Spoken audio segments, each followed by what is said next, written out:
Hey there, iPhone users. Are you ready to discover some secret tricks that could change the way you use your device? Let's dive in.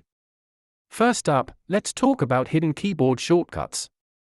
Did you know you can create shortcuts for commonly used phrases? It's a total time saver. Next, let's enable and use the built-in screen recording feature. Here's how you can do it step by step. Did you know you can customize your control center? Let's see how to add and rearrange tools for quick access. Here's a neat accessibility feature: you can turn your iPhone into a magnifying glass.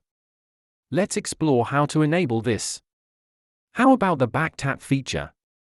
It allows you to set double or triple taps for quick shortcuts, super handy. Now let's talk about battery health management.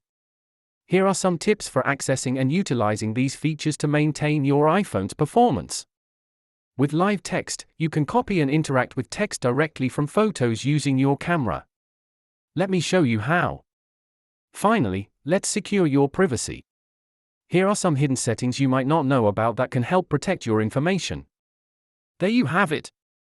A recap of some incredible hidden iPhone features. So, what are you waiting for? Start exploring today.